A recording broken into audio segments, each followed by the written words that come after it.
Hi, I'm Jono Freeman and welcome to Pots Part 2, The Project, a story of Bacon and his devotees. Though my research may only skim the surface, with all the resources and material online, what is at least possible with Bacon now is an injection, a spear of light into the main vein. Peter Dawkins, the guru, and his FBRT site is an incredible resource for everything Bacon. Equally outstanding is Lawrence Gerald's site, sirbacon.org. Other influential players, Simon Miles, Richard Allen Wagner and Susan Roberts. Susan McIlroy and Bryony Rule's research on Mrs. Pot, along with Peter Amundsen's cipher studies, are instrumental to the project. Ross Jackson's book, Shaker of the Spear, the Francis Bacon story, is a wonderful example of how powerfully Bacon's story can be brought to life by giving the sources a voice. Daphne du Maurier similarly breathes life and colour into the brotherhood of Essex, Anthony and Francis. The following is an outpouring of what I've discovered in the form of a proposal, a starting point. There is also a paper, a beast, which burrows deeper should you be interested. Of Delia Bacon, not related, dubbed the woman who hates Shakespeare, the following has been said. For too long, critics have depicted her as a tragicomic figure, blindly pursuing a fantastic mission in obscurity and isolation, only to end in silence and madness. This is not to say that the stereotype is without basis. On the contrary, her sad story established an archetype for the story of the Shakespeare authorship at large, or at least one element of it. An otherworldly pursuit of truth that produces gifts for a world that is indifferent or hostile to them. My perspective, for what it's worth, is that it's not that we're un-Shakespeare, it's more that we love the works, instructing us as they do in lessons of nature on a cosmic and human level. This love is more wholly realised in recognising that they are a part of something greater. Delia's story offers great motivation for change. Another pertinent personality has to be old mate J. Thomas Looney, schoolmaster cum doubter. In his book, Shakespeare Identified, he works the text like a drama teacher detective to identify characteristics of the author. Legend, but he was a loony. Another perfect embodiment of the Potts phenomenon. For the sake of humour and courage, if our character is attacked, if we're called mad, why not embrace it? After Peter meets with Stratfordian Stanley Wells, he says he thinks I'm a lunatic, and that inspires me. Or is it time to show that maybe we're not so crazy after all? Do we remain anonymous at large and branded crazies, or respond, win some hearts and change some minds? Let's get loony. If a man will begin with certainties, he shall end in doubts. But if he will be content to begin with doubts, he shall end in certainties. Sir Francis Bacon. One of my Bacon iPhone experimentations with a significant message. This project challenges us to see how far we've come since Bacon in our ability to weigh and consider. As far as Shakespeare is concerned, the Stratfordian facade has certainly reached dizzying heights. The Relevance incarnation of Bacon is amazed that it survived as long as it has. But he also has hope for discoveries, if they are accepted as discoveries, highlighting our crucial struggle. What should it do? Why should it be made? Why Bacon now? The newly created Shakespeare Authorship Mystery Day, instituted by the Shakespeare Oxford Fellowship, commemorates the initial publication of the first folio as an alternative to the birthday of the man in the picture we've all been so concerned with. In this same spirit, I believe 2023, the folio turning 400, should be the year of the project. This collection is the crowning piece of the efforts of many, and celebrating the birth of this pot may provide a more suitable focus. Glenn Richardson, quoting Lord Donaldson, said, "But do we not have a duty to the truth?" The Shakespeare Bacon Enigma video presents research into cipher codes within Shakespearean text, revealing messages of his authorship and also his Tudor heritage. I believe through his works, Bacon sought a day in posterity where he would be fully understood, credited, and unburdened by the disgrace of his fall. We continue to be met with reasons to question Bacon's involvement in the Shakespeare works. It's ignorance, the serpent, that drives the conflict here. Beautifully, what this story provides, Bacon's story, is love and hope in times of struggle. Mark Rylance, in Cracking the Shakespeare Code, raised a valid point. If the authors wish to be concealed, are we going against this in seeking them out? I believe Bacon would bless our efforts to doubt and investigate. Francis wrote, "Let great authors have their due, as time, which is the author of all authors, be not deprived of his due, which is further and further to discover truth." In Allegory and Code, I believe he asks us to set him free in Tempest, his redemption in Legacy. Problem is, Bacon has become too hidden, perhaps a culmination of fated occurrences, his cover along with his exit from government. Additionally, he has been the victim of character assassination and misrepresentation, also distancing him from the question. Bardolatry, perpetuated by Stratfordians, popular culture and academia, has seen the mask or myth grown too powerful so as to go against the principle in which it was created, as a unifying force, to see the works and not the person. What does I Am Shakespeare's Bacon have to say about it? Modern scholarship credits an ill-educated, bookless actor of dubious financial dealings and ardent Catholicism, and now must make the plays fit that man's rather limited mind. This is what concerns me, says Bacon. I'm pretty certain then he wouldn't break out the party hats at Shakespeare being voted Man of the Millennium in 1999. Rediscovering Bacon. It's tempting to see Bacon as having all the answers. Thomas Carlyle would say that he was one of the few who could converse with the universe firsthand. Pod expresses a desire to walk and talk with Bacon. Somehow she came to know him and see him. He was so alive in her imagination. Though noble, there is also something tragic about a life so concealed. It brings heightened gravity to Bacon's public shame, sent to the Tower at the prime of his political career. We should be thankful, though, that Bacon had his fated fall, for it provided us with his literary children. In poor finances, he finishes his scientific works, which make him extremely influential as a father to modern science. The series can offer an impression of Bacon's vulnerability, his emotional turmoil, and most of all, his humanity. The lighter shades of Bacon must also be explored, ready to share a laugh, not at all the reserved and revered lawyer and statesman of commonplace conception. We know that he enjoyed a good party, was generous and spent too much. But by contrast, he was also the penniless poet, recognised only within select circles during his lifetime. It was Bacon's wish to let love rule in all things. Despite being alone and betrayed in his final moments, his intellect lifts him out of the haze to create something meaningful. Like the phoenix, we witness sacrifice and rebirth. My contribution. To me, the next step for Bacon is a piece for screen about truth, finding it, and love in action, charity and mercy. Sharing this message about the need for a wide-reaching creative project about Bacon with others marks the beginning of my own contribution.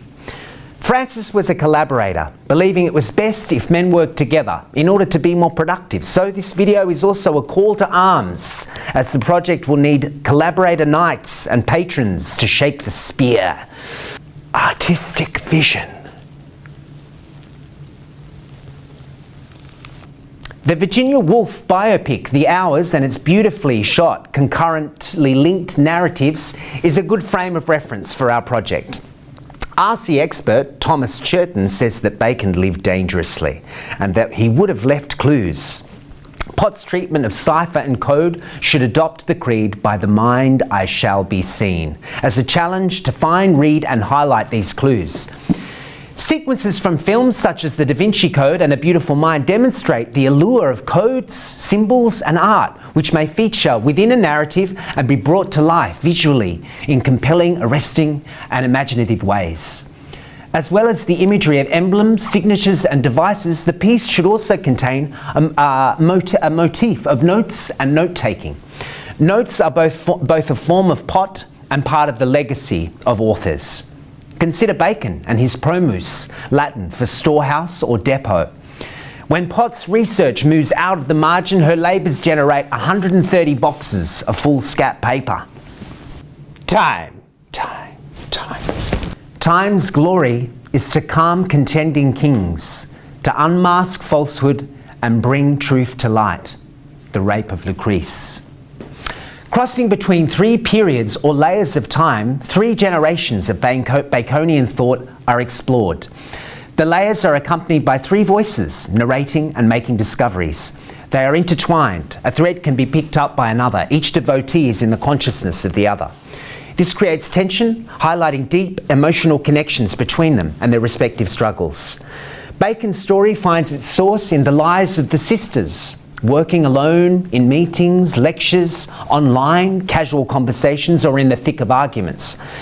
I picture other moments of crossover that develop through the series, where the three protagonists share geographical and/or metaphysical spaces. Particularly during the pilgrimage, both sisters make to important Bacon locations. Gorhambury is one such pivotal space. The lives. Life of Contemporary Researcher, or CR.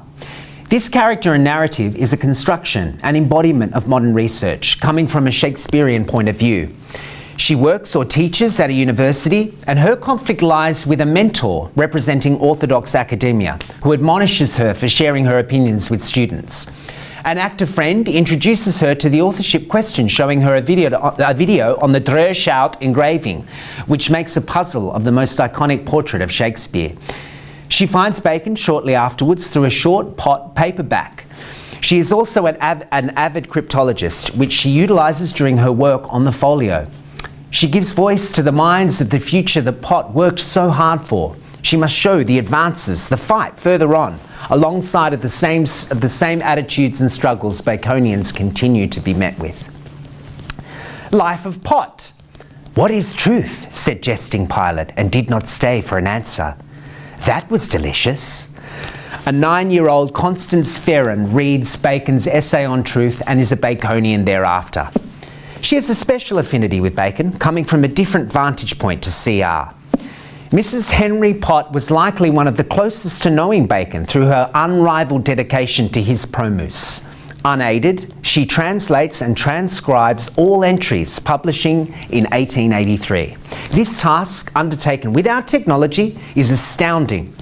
Pot discovered that Bacon and Shakespeare have 40,000 metaphors and similes in harmony, as identified in 5 major works of study.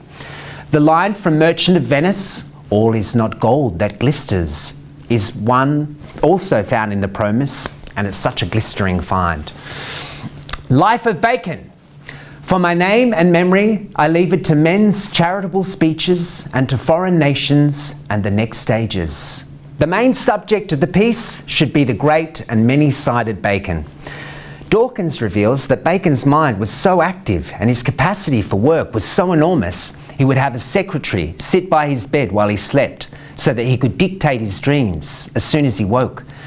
Rawley tells us that he was ever a countenancer and fosterer of another man's parts.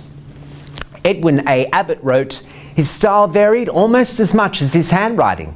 Few men have ever shown equal versatility in adapting their language to the slightest change of circumstance and purpose." It is so exciting to imagine a representation of this figure. I wouldn't even really like to speculate on someone worthy of the task. Ben Jonson writes a remarkably similar eulogy for Bacon as he does for Shakespeare in the folio. A meticulous and critical poet who always chose his words, descriptions and analogies carefully, he is undoubtedly referring to the same person. Moments of Bacon. Jonson said that Bacon could never pass up a jest, and the moments we share with him should always possess this quality. He also talked about Bacon's command of attention when he spoke, likely one of the greatest speakers of all time. Bacon's connection with science should be explored here, also as a link to the Shakespeare works. In our project, Bacon's love and respect for nature is made manifest in his knowledge and abilities with gardens. where in a delightful metaphor, he particularly enjoyed grafting to produce new varieties. Francis planned the layout of the gardens at Twickenham Park and Gorhambury, and this is a gift of his that's very important to our rendering. In the daylight hours, I see him in the garden, in the ear of the sisters as they tend their own. In the evening, I picture our protagonists stargazing, Bacon atop the mount at Prey Hill, nearby to his magical house. How the series should look. The cinematography and sets of the project should adhere to a humble, stark simplicity in which everything has meaning. Symbolism is important as a way to link the three time periods, integrated via motifs. Each period should also be accompanied by a soundtrack exploring Bacon's theme, a leitmotif layered with instruments and sounds of the relevant age. I see the motifs being represented through creative animation, a translation of period images into living works. Kurt Cobain, montage of Heck, beautifully brought the artist's drawings and artworks onto a filmic canvas. Just as Bacon was touched by divine visitation, so too should we be, on celluloid. Bacon, the elusive and dashing man in a hat, something under it, with curls and a goatee. For a colour association, he was born of the purple. Pot paper mark decorations, the number and complexity of each individual pot mark. Truth, the daughter of time, represented as a naked young woman emerging out of a dark cave who flying Saturn leads out by the right hand. Athena, goddess of wisdom, the divine spear shaker, patroness of the arts and sciences. This feminine symbol carries a powerful meaning, as the patriarchal society was part of the problem with learning. The Gemini, twins, opposites, light and dark, are key to the works found atop the Trinity Monument. The Phoenix, along with Ovid's notion of metamorphosis and Bacon disappearing into the work. In decrypting his secrets, may we then allow a transformation back into the man, an absolved one? Ships, a symbol of Bacon's works. How much more are letters to be valued, which, like ships, pass through the vast ocean of time and convey knowledge and inventions to the remotest ages. Our image is of a ship sailing, ancient, black and dimensional, flying off the cover of the advancement of learning and into the star-clad skies. The relevance. Though every age feels this, we are currently on a very fast road to another. In Bacon's time, just 5% of the population could read or write, compared with 84% now. With the internet and digitisation of literature, surely we're obligated to be more thorough with resources, to analyse historical evidence afresh in order to shed imposed frameworks of centuries past. The project should promote this message, particularly through the CR character. Bacon proposed a model in which man could coexist with his fellow man without the divine right of kings, and the new tools that the magic of science would one day bring could also be in harmony with nature. Bacon was always very concerned about the preservation of things of worth, especially wisdom and knowledge, so that such things would survive the dark times he foresaw coming. Will we expand with technology or devolve into conflict? Civilization 2.0 is coming. Here are some of the important thematic links to be explored throughout the piece. Concealment. Concealing identity was common within this period of history, but the need for secrecy in all areas of Bacon's life has generated a great sense of mystery about him, along with a great deal of ignorance. He lived a life in shadow, as a child of royal blood, along with his brother Essex, as a diplomat and spy working with cipher. As a writer, the use of a pen name was critical, as literature could involve authors in criminal punishment. As a spiritual leader, Pop believed that Bacon was at the centre of a group who sought to raise our consciousness. As a concealed poet, poetry could hinder a nobleman's political career, and theatres were dens of iniquity. Love. The piece must revolve around the Shakespearean, Baconian form of love as experienced by the three central characters. Fraternity. Here we acknowledge the collectives Bacon led, was a part of and continues to inspire to this day. Bacon's many overlapping circles become evident in those he surrounds himself with. The poets in France under Ronsard and his Pleiades. Law at Gray's Inn. Bacon is acclaimed by the lawyers as being the great one who inspired, led and wrote for them. The Rosicrucians, which Dawkins calls a fellowship, as there were men and women members. Dee passes on the torch to Bacon, who assumes leadership of the movement. The Shakespeare Circle, inspired by Philip Sidney's Areopagus poetry group. The advancement of learning. Bacon confessed, "Most men study to live. I live to study." Learning is a shared passion for the three protagonists. They are all raised in a hothouse as such and have deeply inquiring minds. The Shakespeare authorship question. Jackson puts an important element of the playwriting process into the mouths of Bacon and Marlowe during a conjured conversation. There are basically three sources of inspiration. Firstly, personal experience. This is the most important. Then there is history. There are many historical events that can be adapted to new circumstances. Finally, there is the works of other writers, including the classics.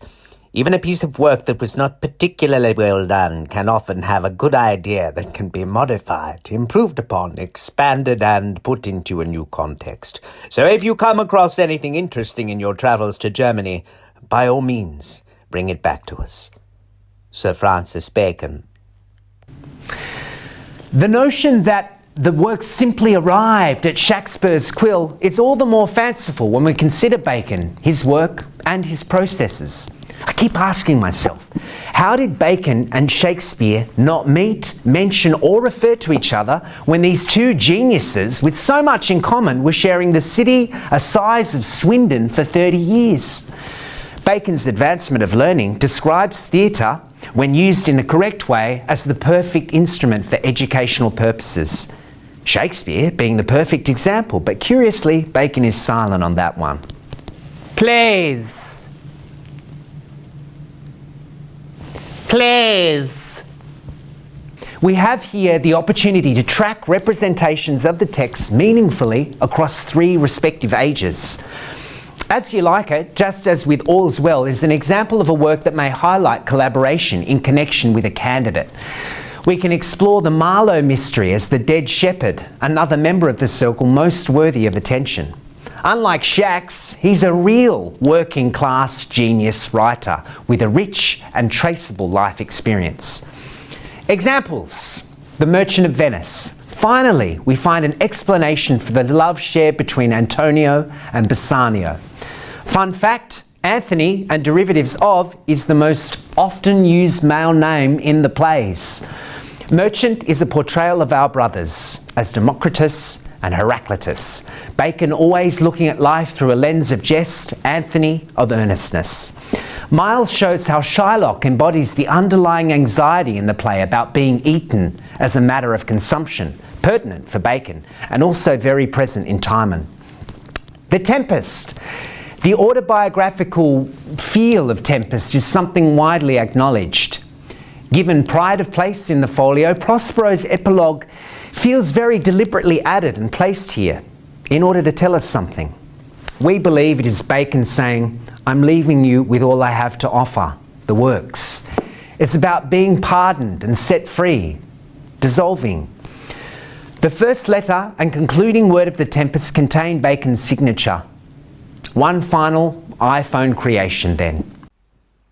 But release me from my bands, with the help of your good hands. Gentle breath of yours my sails must fill, or else my project fails, which was to please. Now I want spirits to enforce, art to enchant, and my ending is despair, unless I be relieved by prayer, which pierces so that it assaults mercy itself and frees all faults. As you from crimes would pardon be, let your indulgence set me free. The Tempest, Sir Francis Bacon. Next steps. To get support and a dramaturg to quest with me in consulting our great Baconian minds in order to create a screenplay. To pool resources in order to make something worthy of our chief before the folio turns 400. Don't have a shack attack. Find where the party's at. Posse 33.